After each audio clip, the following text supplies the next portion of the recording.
اگر آپ چاہتے ہیں زندگی میں مطمئن رہیں تو دنیا داروں سے امیدیں توڑ دیں، اللہ اور اس کے رسول سے امید وابستہ کریں، اولیاء اللہ سے امیدیں وابستہ کریں، صحابہ اور اہل بیت سے امیدیں، اللہ اور اللہ والوں سے امیدیں، دنیا داروں سے امیدیں۔ آپ کو پتہ ہے دنیا دار کی تباہی کب ہوتی ہے؟ جب انہیں خوش آمدی مل جاتی ہے۔ چودھری کا بیڑا اس وقت غرق ہوتا ہے جب اسے چودھری کہنے والے زیادہ ہو جاتے ہیں۔ سیٹھ صاحب اور نواب صاحب بیچارے تباہ تب ہوتے ہیں بھولے پن میں، جب ان کے دائیں بائیں ریلا ہوتا ہے سیٹھ صاحب کہنے کا، لوگ انہیں کھانا چاہتے ہیں، پیار ان کا نہیں ہوتا، ان کی جیب کا ہوتا ہے، محبت ان سے نہیں ہوتی، ان کی کرسی سے ہوتی ہے، ضروریات کا پیار ہوتا ہے، تباہ کر دیا جاتا ہے۔ ہماری ساری توقعات دنیا داروں سے وابستہ ہو گئی ہیں، ناراض نہ ہونا۔ پیروں نے، مولویوں نے، درویشوں نے، انہوں نے بھی سیٹ رکھے ہوئے جلسوں کی صدارت کرانے کے لیے، یعنی مذہبی جلسہ ہے، اس میں بہت زبردست پڑھے لکھے صاحب تقویٰ عالم کا خطاب ہے، اور کی صدارت وہ بندہ کر رہا ہے جس نے عشاء کی نماز بھی نہیں پڑھی، وہ بندہ صدارت کر رہا ہے۔ کیوں؟ اس لیے کہ اس نے لاکھ روپیہ دیا ہے محفل میں۔ آپ کو اگر خوشامد کرنی ہے تو پھر آپ کو ساری زندگی کرنی ہے۔ پھر ان کو بھی پتہ ہوتا ہے کہ تعلق کس بنیاد پر ہے، اس میں کبھی بھی خلوص پیدا نہیں ہوتا۔ آپ بے چین رہتے ہیں، بے قرار رہتے ہیں، آپ کو تکلیف رہتی ہے ہمیشہ۔ کبھی بھی دنیا داروں سے امیدیں وابستہ نہ کریں۔ ایک بات سنیں بڑی شاندار، امام غزالی نے لکھی ہے۔ امام غزالی فرماتے ہیں کہ ہارون رشید نہ حج کر کے واپس آیا بغداد میں، تو کونے میں حضرت بہلول دانا بیٹھے تھے، رش بہت تھا، مجمع بڑا تھا۔ حضرت بہلول دانا بھی سڑک کے کنارے بیٹھے تھے، تو سپاہی کہنے لگے یہاں سے اٹھ جاؤ، فرمانے لگے ہارون رشید کی زمین نہیں، زمین میرے رب کی ہے، میں کیوں اٹھوں؟ وہ قریب سے گزرا تو سلام لی، تو آپ نے اس کا پروٹوکول دیکھا تو فرمانے لگے ہارون رشید تجھ سے تگڑے تگڑے موٹے موٹے پروٹوکول میں نے لوگوں کے دیکھے ہیں، اور یہ جو تیرے دائیں بائیں آج تیرے نعرے لگا رہے ہیں، یہ پہلے ان لوگوں کے نعرے لگایا کرتے تھے، اور تھوڑا وقت گزرنے دے، جو تیرے بعد آئے گا نا یہ سارے پھر ان کے نعرے بھی لگائیں گے۔ تو جھوٹ کی دنیا میں زندہ ہے، ان سے تو نے امیدیں وابستہ کی ہیں، یہ کل اس کے نعرے لگائیں گے۔ اس کے دل پہ بڑا اثر ہوا، گھوڑے سے اتر آیا، آگے کہنے لگا حضور آپ نے مجھے بڑی اچھی نصیحت کی ہے، میرا دل بڑا ٹھنڈا ہوا ہے، میں نے سنا ہے آپ مقروض ہیں، کچھ لوگوں کا قرض، تو مجھے کوئی حکم ہی کر دیں۔ آپ ہنسنے لگے، فرمانے لگے یار تو بڑا ہی بیوقوف ہے، بڑا ہی بیوقوف ہے، تو میں تجھے نصیحت کر رہا ہوں تو مجھے الجھا رہا ہے، حضور کوئی حکم کر دیں۔ کیا خوبصورت انداز ہے رب کریم کے بندوں کا۔ حضرت بہلول دانا فرمانے لگے تیرا رب کون ہے؟ کہا اللہ، تو فرمایا میرا کون ہے؟ کہا اللہ۔ فرمانے لگے یہ تو نہیں نہ ہو سکتا کہ اللہ ہارون رشید کو دیتا رہے اور بہلول دانا کو بھول ہی جائے، یہ تو نہیں نہ ہو سکتا کہ ہارون رشید کو دیتا رہے اور بہلول دانا کو بھول جائے۔ فرمایا اس کا دل، اس کا ارادہ ہوا، ارادہ قدرت ہوا کہ بہلول مقروض رہنا چاہیے، تو اگر رب مجھے رکھنا چاہتا ہے، دکھ قبول محمد بخشا راضی رہن پیارے، اگر وہ چاہتا ہے میں مقروض رہوں تو میں بھی چاہتا ہوں کہ میں مقروض ہی رہوں، یہ تو نہیں نہ ہو سکتا کہ تجھے دے اور مجھے نہ دے۔ فرمایا میری تجھ سے کوئی امید نہیں، مجھے جب بھی دے گا میرا رب بھی دے گا، اور وہ دے گا تو پھر انشاءاللہ خزانے کھول کے دے گا۔ اگر سکون لینا چاہتے ہیں نا، اگر سکون لینا چاہتے ہو نا تو لوگوں کو ڈسکس کرنا بند کر دو، کس کو اللہ نے کتنے پیسے دیے ہیں وہ جانے اور اللہ جانے، کس کو اللہ نے کتنی گاڑیاں دی ہیں وہ جانے، اور لوگوں کو ڈسکس کرنا جی۔ یعنی میں ایک جگہ بیٹھا تھا تو ایک صاحب گاڑی والا گزرا، گاڑی میں بیٹھ کے، اس کا پڑوسی تھا، کہندے تھا منہ ہے کار والا، میں کہ وہ تے ہے تاں ہی بیٹھا ہے، تے ہن میں کہ سمجھانا سی نا انہوں، میں کہ توں تے میں حساب لائیے بھی ساڈے کول کوئی نہیں، وہ تے ہے، دیکھیں نا اللہ نے اسے دی ہے نا، تو اللہ نے چاہا نا وہ کار میں بیٹھے، تو اس نے پھٹے پہ بیٹھ کے یہ تبصرہ کیا کہ منہ ہے کار والا، میں کہ ابھی وہ تے ہے تاں کار ہے۔ اب مجھے اور تجھے اندازہ لگانا چاہیے کہ ہم کیا یہ بحث ہے؟ یعنی اللہ کو چاہیے تھا معاذ اللہ کے پہلے تم سے پوچھتا کہ اسے کار دینی ہے کہ نہیں؟ کیا مطلب فضول بحث ہے؟ وہ چیز ہمیں اتنا تنگ کرتی ہے، اتنی تکلیف دیتی ہے کہ آپ یقین کریں سارا دن اسی کو ڈسکس کرتے ہیں، سارا دن۔ اس کے پاس گاڑی ہے، اس کے پاس کار ہے، فلانے کا پیسہ 1 نمبر ہے، فلانے کا 2 نمبر ہے، فلانے کا 6 نمبر ہے۔ اصل بات کے اندر حسد ہے، اس کو نکالو۔ ایک بات کہنے لگا ہوں، اسے یاد رکھنا، میرے اعلیٰ حضرت رحمۃ اللہ علیہ فرمایا کرتے، حسد کرنے والا بندوں پر اعتراض نہیں کرتا، اللہ پر اعتراض کرتا۔ وہ کہتا ہے اللہ اسے کیوں دیا ہے، اتنا کیوں دیا ہے، معاذ اللہ وہ اللہ کی تقسیم پر اعتراض کرتا ہے۔ حسد کرتے ہو بے چین رہو گے، حسد آپ کے دل کو تڑپا کے رکھ دے گا۔ چھوڑے، اللہ بڑا کریم ہے، جس کو جہاں چاہتا ہے وہاں بٹھا دیتا ہے۔ آپ قطعاً اس بحث میں نہ پڑے کہ اللہ نے کس کو کتنا دیا ہے، کب دیا ہے، کیوں دیا ہے، وہ بڑا بے نیاز ہے۔ حسد آپ کو تباہ کرے گا۔ دنیا میں پہلا گناہ جو ہوا تھا وہ حسد تھا۔ ابلیس نے حضرت آدم سے حسد کیا، کہنے لگا میں بہتر ہوں، سرداری اس کو مل رہی ہے، یہ تو اللہ کو پتہ ہے نا کس کو دینی ہے۔ اور دنیا میں پہلا قتل حسد کی وجہ سے ہوا۔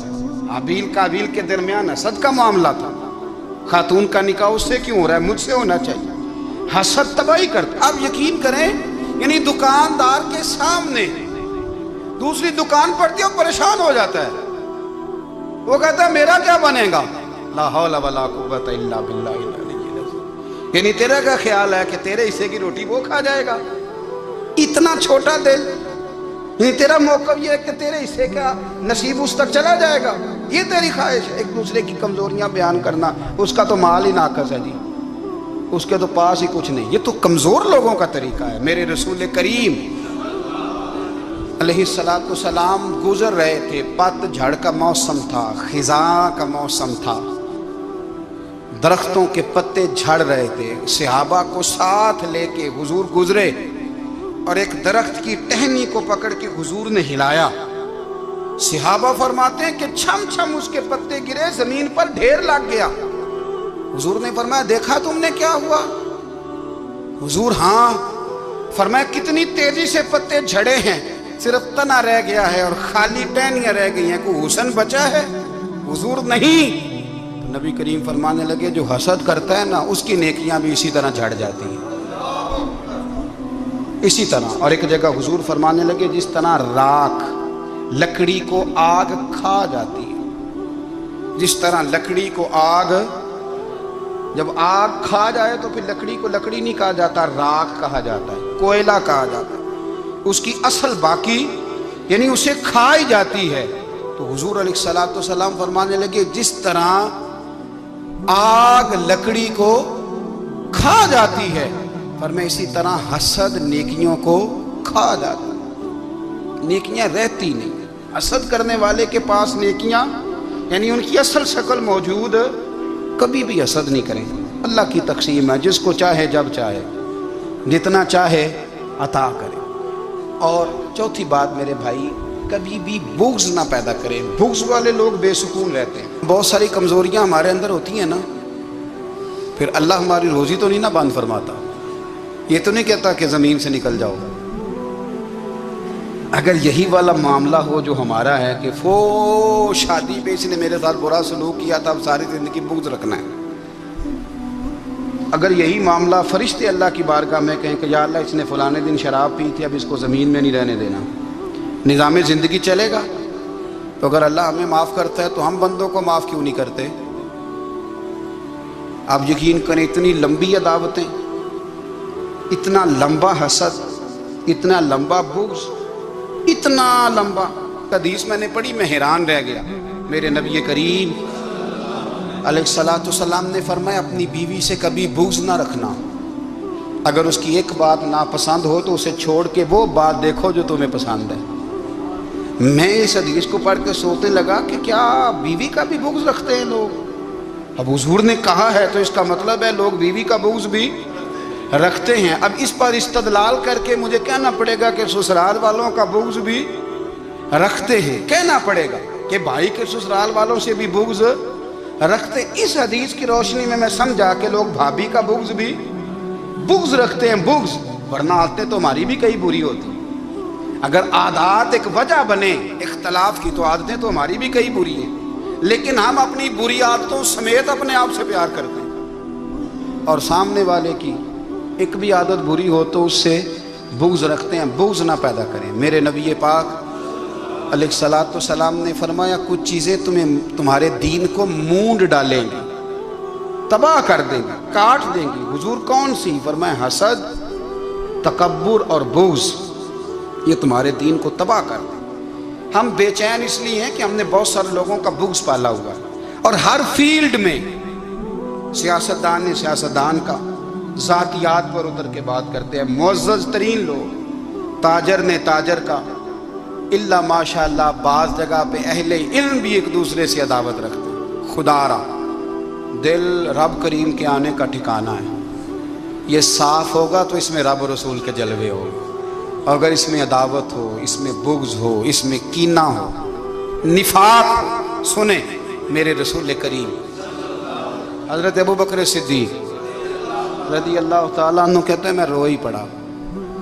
مکہ فتح ہوا نا تو اکرمہ بن ابو جہل نے پیغام بھیجا کہ میں نا کلمہ پڑھنے کے لیے آ رہا ہوں۔ بات لمبی ہے، میں موضوع پہ رہنا چاہتا ہوں۔ کہتے ہیں جب وہ آنے لگا نا تو نبی پاک نے ہم سب کو بلایا، ہم حاضر خدمت ہوئے تو حضور فرمانے لگے کہ اس کے باپ نے نا بڑا ظلم کیا ہے ہمارے ساتھ، ابو جہل نے بڑا ستایا ہے، بڑی تکلیف دی ہے۔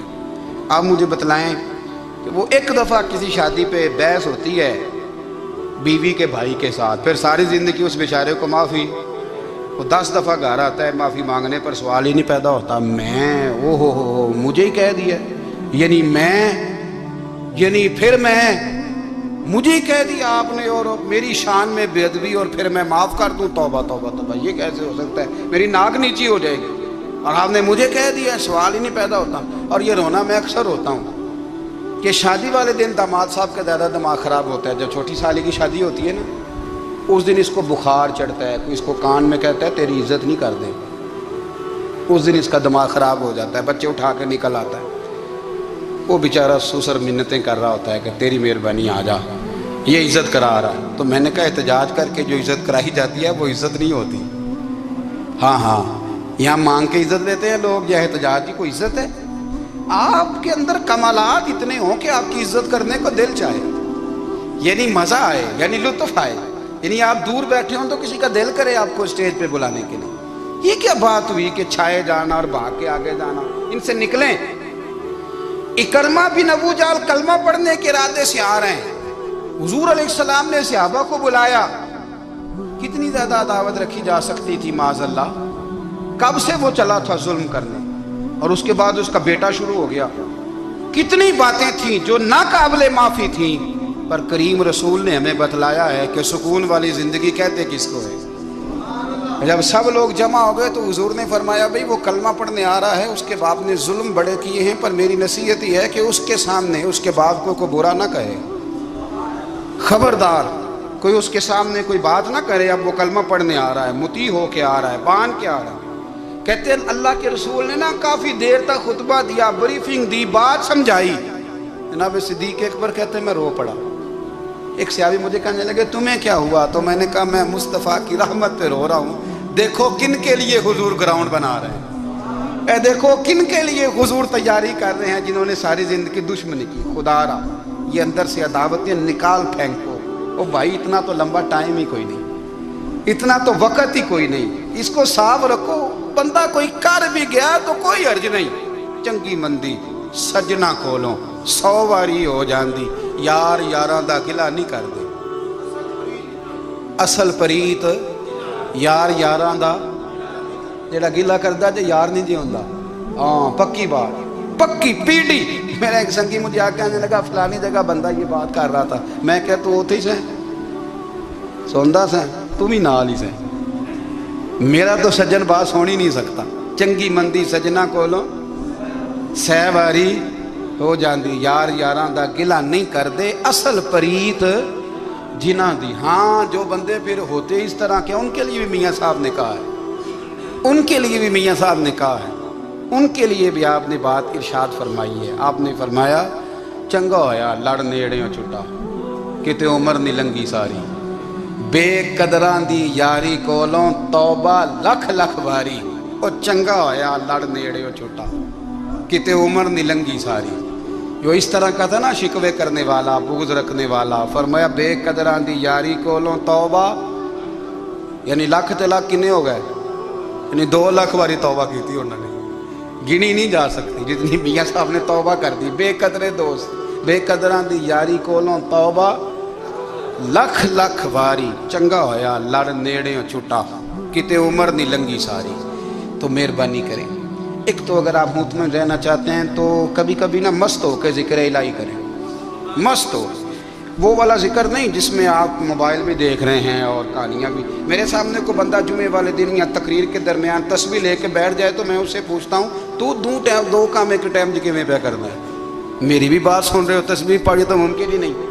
تسبیح تو تسبیح ہے، جب وہ ہوگی تو پھر کوئی اور کام سوال ہی نہیں پیدا ہو۔ ایک تو ذکر کریں محو ہو، دوسری بات حقیقت کا سامنا کریں۔ آپ اگر مطمئن رہنا چاہتے ہیں تو حقیقت پسند بنیں۔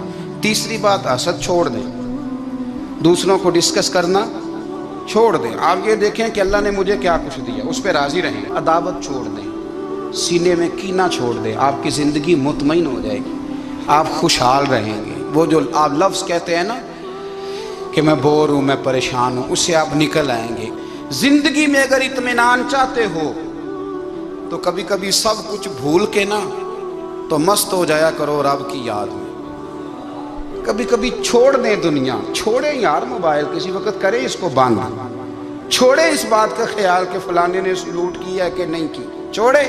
حضرت باجزید بستامی رحمت اللہ تعالیٰ علیہ فرماتے میں نے اعتکاف کبھی اپنی مسجد میں نہیں کیا، یہ کہ سارے ہی ہاتھ چومنے والے، سارے ہی پیار کرنے والے۔ فرماتے میں جب اعتکاف کرتا تھا تو میں بستام سے دور نکل جاتا تھا جہاں کوئی مجھے جاننے والا نہ ہو۔ کہ خدا را اپنے آپ کو بے چین نہ کرو، بے قرار نہ کرو، بے سکون نہ کرو، رب کی یاد میں آ جاؤ، درود و سلام میں آ جاؤ، نعت کے حسن میں آؤ، تلاوت کی دنیا میں آؤ، سجدوں کے نور میں آؤ۔ آؤ کبھی کھول کے دل مسجد کی صفائیاں کریں، آؤ نہ کبھی کوئی بوڑھا، دادی، نانی، دادا، ان کے پاس بیٹھ کے پیر دبا کے اللہ کو راضی کریں۔ یہ کیف والی جگہ ہیں، یہ سرور والی جگہ۔ اتنی بے چین ہماری زندگی ہے، بے قرار ہے، تڑپتے ہوئے لوگ، لڑتے ہوئے لوگ، ایسے لگتا ہے ابھی ایک دوسرے کا گریبان تھام لیں گے، بے قرار، بے چین۔ کسی کو انتظار کا کہا جائے نا کہ 10-20 منٹ کسی کا انتظار کرو تو بعض لوگ مجھے ایسے لگتا ہے جیسے ان کا کلیجہ پھٹ جائے گا، ڈاکٹر کے انتظار میں بیٹھے ہیں تو بڑے پریشان ہیں۔ کسی کو ملنے گئے ہیں کو آدھا گھنٹہ بیٹھنا پڑ گیا تو بڑی دقت میں ہیں۔ اپنے آپ کو سکون دیں۔ آپ یقین کریں بڑا مزہ آتا ہے، کبھی کسی کا انتظار کرنا پڑے تو 2-4 تسبیح درود شریف پڑھی جاتی ہے، یعنی ذوق بن جاتا ہے کہ چلو اللہ نے موقع دیا ہے، کوئی سرکار کو یاد کر لے، تنہائی مل گئی۔ ہمارا مزاج جس سختی کا شکار ہے وہ سختی آہستہ آہستہ ہمیں زیادہ آزمائش میں ڈال گئی۔ تو میرے بھائی زندگی میں اطمینان حسن ہے، اور وہ سب سے زیادہ اللہ کی یاد میں ملتا ہے، وہ سب سے زیادہ رب کریم کے ذکر میں، سب سے زیادہ جو چاہتا ہے نا دل ٹھنڈا رہے، زبان میٹھی رہے، وہ مدینے والے محبوب پہ درود و سلام پڑھا کرے، وہ حضور پہ درود و سلام پڑھا کرے، زبان میٹھی رہے گی۔ میرا ذاتی تجربہ ہے کہ جو آدمی اپنے اخلاق سنوارنا چاہے وہ حضور پہ درود شریف پڑھے، جو اپنے اخلاق سنوارنا چاہے، طبیعت کو ٹھنڈا رکھنا چاہے، وہ درود شریف پڑھے، اس کا دل سکون میں آئے گا۔ کچھ کام اور ہیں زندگی میں اطمینان کے لیے، ان کا ہونا بھی بڑا ضروری ہے۔ سب سے پہلے اگر آپ چاہتے ہیں نا زندگی میں سکون ہو تو حقیقتوں کا سامنا کرنا سیکھیں۔ آپ جو ہیں وہ رہنا سیکھیں، جو آپ نہیں ہیں وہ بننے کی کوشش نہ کریں۔ حقیقت کا سامنا کرو گے تو زندگی اطمینان میں آ جائے۔ ہم نے نا بہانے بنا لیے ہیں، ہیلے بنا لیے، جھوٹ کے سہارے اپنے آپ کو اونچا کر لیا۔ ایک آدمی سے کہا جاتا ہے تو رشوت نہ لے، تو کہتا ہے میں غریبوں سے نہیں لیتا۔ تو میرا سوال یہ ہے کہ امیروں کا حساب لینے کی اللہ نے تیری ڈیوٹی لگائی ہے، تیرے ذمہ لگایا ہے کہ تو امیروں کا حساب کر، تمہیں کیا ضرورت پڑی ہے؟ ہم نا بہانہ کرتے ہیں، رشوت لینے والے کا الگ بہانہ ہے، اور سفارش والے کا الگ بہانہ ہے. حقیقت کا سامنا کریں. حقیقت کا جو میرے ذمہ داریاں ہیں وہ میں نے پوری کرنی. جو آپ کی ذمہ داریاں ہیں وہ آپ جان نہ چھڑائیں. حقیقت پسند بنے. میرے رسول کریم پھر پڑھیے درود شریف صلی اللہ تعالی علیہ وسلم. حضور صلی اللہ علیہ وسلم نے فرمایا کہ میری بیٹی سیدہ فاطمہ الزہرا رضی اللہ تعالی عنہا صرف جنتی نہیں، جنتی عورتوں کی سردار ہے. لیکن حضور نے یہ بھی فرمایا کہ فاطمہ یہ خیال رکھنا اگر اللہ نے حساب پوچھا تو حساب تم نے خود دینا ہے. حقیقت کی طرف توجہ کرائی حضور نے. وہ صرف جنتی نہیں، جنتی عورتوں کی سردار ہیں، پر حقیقت کی جانب توجہ. میں حقیقت یہ ہے کہ اگر مالک نے حساب پوچھا تو اس کی تیاری بھی کرنی ہے. دیکھیں نا، ہمیں کچھ یقین نہیں. اللہ معاف کرے کہ ہمارا حساب کیسا ہوگا، لیکن کتنے آزاد ہیں. یعنی بڑی دلیری سے بندے کہتے ہیں فجر نہیں پڑھتا جی، 3 پڑھتا ہوں جی، شاہ رہ جاتی ہے جی، کپڑے صاف، بڑی دلیری سے. اور سیدہ فاطمہ الزہرا نے ساری رات مصلی باندھ رکھا ہے، حالانکہ انہیں یقین تھا کہ رب مجھے بغیر حساب کتاب جنت دے گا. حقیقت کا سامنا کریں. جو حقوق آپ کے ہیں وہ آپ نے ادا کرنے ہیں. جو ذمہ داریاں ہیں وہ ذمہ داریاں ہیں. دیکھیں نا، حضرت موسیٰ کلیم اللہ علیہ السلام کے پاس اسرائیل روح نکالنے آئے تو حضرت موسیٰ نے تھپڑ مارا، آنکھ نکال دی. واپس گئے. اللہ انہوں نے تو جلال فرمایا ہے. کہا موسیٰ علیہ السلام سے کہیے بیل کی پشت پر ہاتھ رکھیں، جتنے بال ان کے دستے مبارک کے نیچے آئیں گے اتنے 1000 سال ان کی عمر بڑھا دی جائے گی. یعنی میرے کان میں کوئی بتا دے کہ جناب 60 سال بڑھ گئی، کیا آپ کے کان میں کوئی کہہ دے تو خوشی ہوتی ہے کہ نہیں؟ لیکن یہ حقیقت پسندی نہیں، اس لیے کہ 60 بھی گزر جائیں گے، 70 بھی. یہ حقیقت نہیں. حضرت موسیٰ کلیم، چلے میں مثال دیتا ہوں، سمجھ لے 10 بال، حالانکہ بہت زیادہ آتے ہوں گے، 10 بال اگر حضرت موسیٰ کے ہاتھ کے نیچے آئے تو 10,000 سال تو عمر بڑھ گئی نا. 10 یعنی 10 سال نہیں، 10 100 نہیں، 10 بہت زیادہ تھی نا.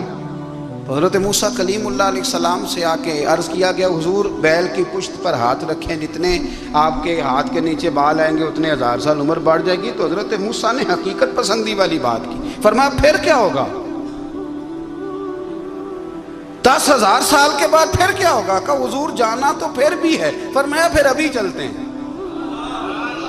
اگر جانا ہے نا، جانا ہے تو پھر، اگر جانا ہے تو پھر ابھی. اور سجنوں اگر نماز پڑھنی ہے تو ابھی کیوں نہیں؟ اگر داڑھی رکھنی ہے تو پھر رمضان کا انتظار کیوں کریں؟ ابھی کیوں نہیں؟ اگر سچ بولنا ہے تو پھر، اگر رزق حلال کھانا ہے تو پھر انتظار کا ہے گا.